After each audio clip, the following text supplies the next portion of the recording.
Egunon, salió la noticia de finales del año pasado, día 21 del 12 de diciembre, de que Marvel no tenía esperanzas con Iron Man y se preparó para el fracaso de la película. Noticias como esta resultan sorprendentes porque el presentismo nos podría dar la realidad de la abrupta finalización de la fase 4, que es de transición para las fases 5 y 6, en las que en principio habrá nuevos personajes ya presentados en parte, como Kang el Conquistador. Bueno, pues que parece como que en Loki fue presentado en la versión Immortus, o tal vez no recuerdo mal, no soy especialista en superhéroes. Hay grandes canales como Stream Marvel, Dani Laji, que cuentan muy bien lo que pasa en Marvel. Pero vamos a explorar un pequeño detalle de esta realidad. En tanto cuanto, a diferencia de Warner, que mantiene todos sus personajes, todas sus historias, todas sus capacidades de imaginación en base a los productos generados por el cómic, y bueno, ahí tiene la posibilidad de disponer de toda la panoplia presentada en las décadas precedentes de los cómics de la compañía. En Marvel no, en Marvel la cosa fue distinta. En cómo conocía vuestra Marvel, establece lo mismo que en los vídeos del canal, esa realidad del pasado de Marvel, en donde hubo momentos de dificultad, de zozobra, de elementos donde fue necesario la venta de personajes, de historias a otros para la supervivencia. Hubo momentos de quiebra técnica de la empresa, y por tanto eso viene a reflejar la dificultad comercial de algunos productos que dependen, en el caso de los cómics, de la compra en el kiosco, por ejemplo, que se hacía in hilo tempore de los cómics de grapa, y si no había compras, pues la historia terminaba allí, o tenían esa idea de, bueno, como esto no ha funcionado, pues bueno, como último término vamos a dárselo a este hippie que tiene unas ideas locas, vamos a darle el personaje, quizá con un barbecho intermedio, a ver qué hace, que haga lo que considere oportuno, y bueno, pues si tiene éxito, pues fantástico. Pero como no tendrá éxito, pues bueno, lo más que ahora hemos hecho es darle la felicidad a este muchacho de que, bueno, ha hecho sus cómics de Hulk, o sus cómics de vete a saber quién, y por tanto, pues bueno, aquí está, feliz y alegre. Y a veces pasaba ese hecho de que rejuvenecía al personaje y, bueno, pues le daba una nueva vida. Pero ciertamente, en los años 90, después de haber intentado una película que se intentó destruir completamente, como es aquella de los Cuatro Fantásticos de 1994, que se puede ver en YouTube, eh, la cosa estaba muy malita para Marvel. Recordemos que la contraparte de la Liga de la Justicia es la primera familia, que es precisamente la realidad de los Cuatro Fantásticos, y que el personaje más importante de Marvel sería Spider-Man, el más conocido de la historia, equivalente a lo que en DC era Superman. Lo cual ciertamente nos indica hasta qué punto llevó la crisis, porque hubo que vender el personaje de Spider-Man a Sony. Sony hizo caja, sobre todo con los videojuegos, que a veces se olvida. La proyección en medios audiovisuales se incluye también el de los videojuegos. Lo cual ciertamente a veces hay que hacer una película para no perder los derechos cuando parece que tienes miedo a perderlos, lo cual ciertamente a veces produce truños como puños, y dificulta la progresión de la empresa. Como digo, hasta el punto de que en los años 90 y principios del siglo XXI la empresa Marvel pasó por dificultades a la hora de generar sus propios ingresos, hasta el punto de que en ese comienzo del siglo XXI, como se cuenta en la propia historia, se contacta con Jon Favreau para tratar de contar una película que pueda ser el inicio de algo o el final de absolutamente todo. ¿Por qué? Porque solamente tenían dinero y recursos para una única película. No había nada más. Se acabó. Era la última apuesta, la última oportunidad. No había futuro. Por lo tanto, en esa realidad le dieron libertad creativa a Jon Favreau para que hiciera lo que considerara oportuno, porque pensaban, bueno, así por lo menos hacemos feliz a alguien. ¿Cómo seguíamos teniendo ese concepto de los cómics? De, bueno, pues este personaje no funciona, vamos a dejarlo a este, por lo menos le hacemos feliz a este, y así, bueno, pues igual luego hay que despedirle, pero se despide después de haber hecho feliz a esta persona. Parece que, conceptualmente hablando, podemos hablar de un caso similar en la que, bueno, pues no la tenían toda consigo a la hora de presentar este personaje, lo cual evidentemente tiene realidad en otras compañías. No puedo no olvidarme del hecho de Toby Emmerich y Walter Hamada, que luego dirá, oh sí, sí, yo siempre creí en el Joker de Todd Phillips, yo siempre estuve al lado de el señor... Estaba a punto de decir River Phoenix, pero no. El hermano de River Phoenix, Joaquin Phoenix, el emperador cómodo de Gladiator, como Joker, como A. Fleck, Affleck, Ben Affleck, Batman, oh, cosas curiosas. Eran 50 millones a poner, 50 exiguos millones habituados a las grandes películas de superhéroes que cuestan bastante más. Y aún así, Walter Hamada dividió en otras empresas para el sostenimiento de la carga financiera de ese dinero. Hasta el punto de que no pudieron presentarla en Estados Unidos por el miedo a Rotten Tomatoes y a la crítica especializada. Tuvieron que presentarla en Venecia, donde ganó premio, en Toronto, donde ganó premio, y luego, después de pasar por Europa, presentarla al público de los Estados Unidos. Fue un éxito incontestable, sin haber sido estrenada en China, tuvo el nivel de ingresos de una Capitana Marvel, de una Capitana Marvel que tiene la circunstancia de ser estrenada entre Infinity War y Endgame, con la idea de que era una visión obligada para entender el enganche entre una y otra. Lo cual ciertamente es un asunto para pensar. Dio casi 1.100 millones de dólares en box office, una película que costó 50 millones y que costó sacarla adelante, y que hubo que decir precisamente, Todd Phillips les dijo a los directivos de Warner, vamos a hacer una película que no puede hacer Marvel. Marvel no puede hacer Joker, no puede, por lo tanto vamos a hacerla nosotros. Marvel hace este tipo de películas y Iron Man era el todo o nada de la compañía, porque como digo, solo tenían unas dudas de la leche, estaban a punto de quebrar, y sucedió lo que, por ejemplo, pasó con Deadpool. Deadpool era una película que querían hacer, pero no querían hacer. Estas dualidades que a veces tiene el alma humana. De queremos hacer esta película, pero es que si adaptamos el material original, entonces nos van a correr a corrazos, nos van a poner categoría R y no vamos a sacar dinero porque van a ir gente de más de 18 años y en principio hay que hacer una película para todos los públicos, como por ejemplo es la dualidad respecto a lo que Miguel Juan Payán en el vídeo que hizo sobre Warhammer 40.000 después del despido de el señor Henry Cavill de la compañía de Warner, después de un mes de haberle aceptado y decir ya volvemos a tener al nuevo Superman que es el antiguo, dijo, para hacer una saga de películas de PG-13 con el universo de Warhammer 40.000, mejor no hacerlo, porque para insultar al público objetivo que conoce el universo, para eso no amerita el viaje, no tiene sentido.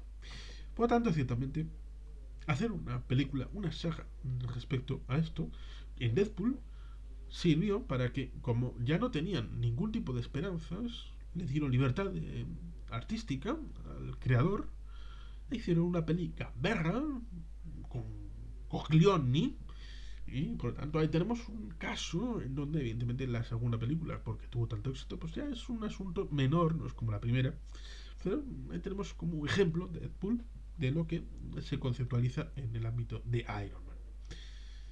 Tenemos la suerte de que hubo una historia bien sencilla,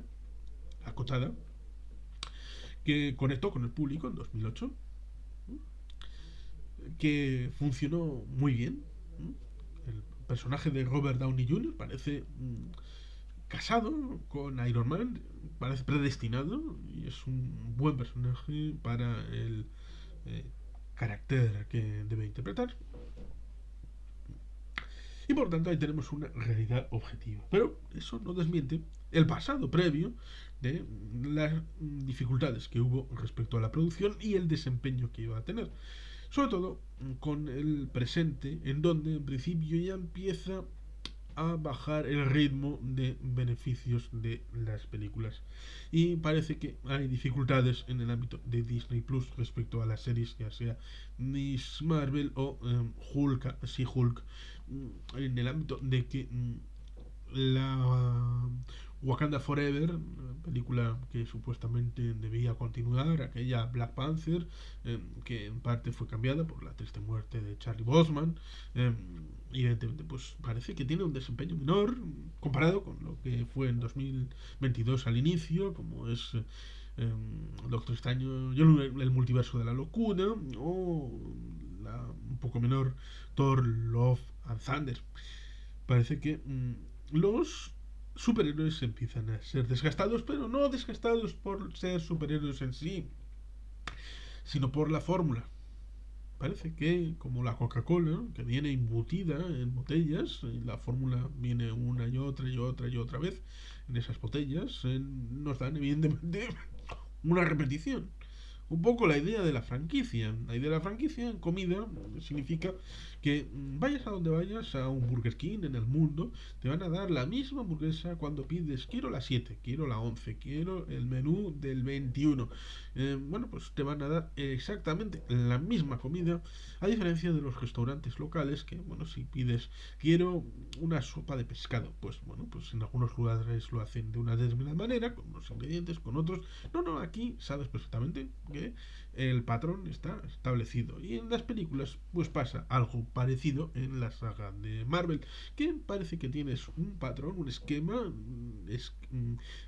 unos mimbres que deben de cumplirse en todas las películas, y luego revisten las situaciones, los lugares, los personajes,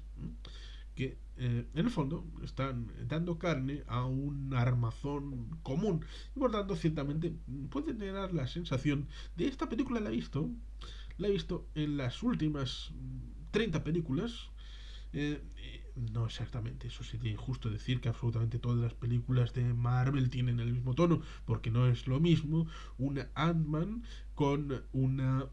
Guardianes de la Galaxia o con un Capitán América Soldado de Invierno. Son distintas, ciertamente son distintas. Pero en muchas películas parece como que hay en ese armazón del corazón de las películas, que es el mismo, y hay una realidad muy parecida dentro del marco de la franquicia, y por lo tanto hay un cierto desgaste referido a este elemento de falta de refresco de la fórmula. Y por eso uno puede tener esa tentación de decir, espera, que la cosa no iba a empezar tan bien, que tuvo un éxito demoledor con Iron Man 1 para poder empezar a hacer más películas, tal vez con un poquito más de presupuesto, cogiendo un poco de vuelo, en parte, con esa fórmula que fue la de la escena postcrédito, porque en el final de Iron Man avisan que puede haber más historias con un universo que empezó a ser armado y compartido hasta que culminó esa primera fase con aquella película de Los Vengadores de 2012 de Joss Whedon, que luego se cubriría de gloria con una historia completamente distinta. Pero bueno, ahí tenemos esa realidad, la realidad de que Marvel no tenía esperanzas con Iron Man y se preparó para el fracaso de la película. Pensaba que sería un fracaso y por eso permitió mayor creatividad a sus responsables, cosa que luego Kevin Feige, el señor de la gorra, pues se encargó de controlar, y en parte, en algunos casos, pues fue limitación de la libertad, cuando por ejemplo Patty Jenkins iba a hacer una película y acabó saliendo por la puerta de atrás para hacer películas en la competencia. Pero luego en otros casos pues el control creativo fue beneficioso con Guardianes de la Galaxia 1, con diferencia respecto a Guardianes 2, o cuando se fue a la competencia el señor James Gunn a hacer El Escuadrón Suicida o Peacemaker. La diferencia completa de los productos entre sí y comparados con los que ha hecho en la competencia es algo distinto. Lo mismo la propia Patty Jenkins cuando tenía detrás a Zack Snyder en el caso de Wonder Woman 1, y la diferencia con tener detrás a Jeff Jones, que puede ser un buen guionista de cómics, pero en cuanto da el salto a la cinematografía es algo horrible, y se ha demostrado a la hora de querer ser el Kevin Feige de Warner y de DC. Pues ahí tenemos una realidad distinta con Wonder Woman 1984, saltándose la propia realidad del personaje, en la propia realidad derivada de la primera película y de las otras participaciones en el universo compartido. Por tanto, ciertamente, eh, esta noticia que salió a finales del año 2022 respecto a poner parches, respecto a la idea de que, bueno, había pocas esperanzas, libertad creativa, no mucha gente pensaba que iba a hacer un buen fin de semana, que no iba a dar dinero, que pues básicamente se estaba listo para ser cancelado el universo y la película y todo, finalizado si se derrumbaba, y que había muchas deudas, y que, bueno, pues oye, que parecía más una película independiente de alto presupuesto que una película de lo que luego ha sido los personajes del universo compartido de Marvel. Pero ciertamente esto se cuenta a posteriori. A posteriori. Después del gran éxito de todo el tracto y el valle, el periodo valle de la fase 4, pues bueno, pues se tira la pista atrás y se justifica, esperen, no digan que aquello fue maravilloso y esto es la mierda más absoluta. No, no, no, ya desde el inicio había problemas y dificultades, pero claro, eso se cuenta de manera bien interesada.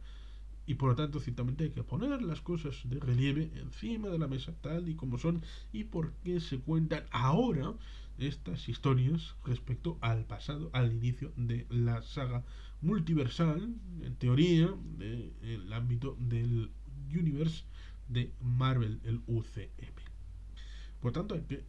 saber reflexionar de lo que nos quieren vender, de lo que nos quieren contar, de lo que nos quieren transmitir, para poder evaluar y situar en su justa medida lo mismo que decimos el tema de la creatividad, de la libertad del artista,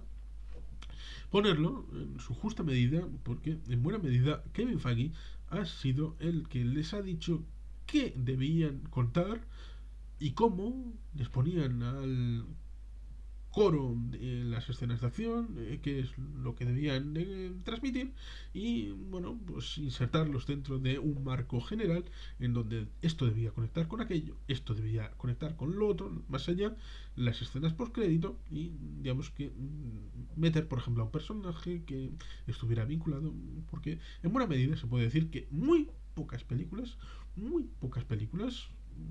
por no decir prácticamente ninguna, es de un solo personaje. De uno solo. Iron Man,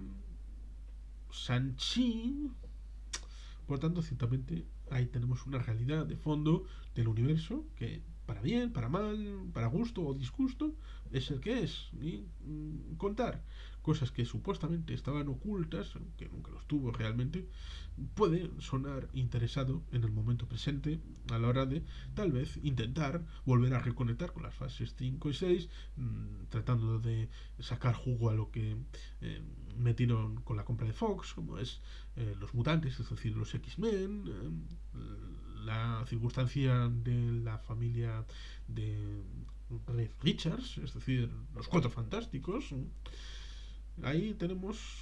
un futuro brillante, en palabras de lo que la antigua directiva de Warner quería establecer. Tenemos un futuro brillante para el mundo de Marvel, o el uso y desgaste de la fórmula significará que hay que justificar a través del posible fracaso previo de Iron Man con el posible futuro fracaso con una situación difícilmente equiparable a lo que supuso el epígono de Infinity War y Endgame para la patata, de un trayecto de unos 10 años camino, de camino largo, hasta culminar en algo muy emocional, aunque sea que las historias y el guión no tuvieran la misma calidad en las 23 películas que culminaron en el momento Portales. Bueno, ahí tenemos una realidad que quería transmitir respecto a estas noticias que salen de Iron Man no tenía por qué ser el gran éxito que fue. Ya, bueno, claro, contar a posteriori lo que a priori estaba establecido, pues bueno, son dos momentos históricos distintos. Y por tanto, ciertamente, hay que saber contar las historias, y hay que saber transmitir la veracidad sin que se vean dólares en los ojos. Y sin más, es que el casco, agur bat, Betty Helpian.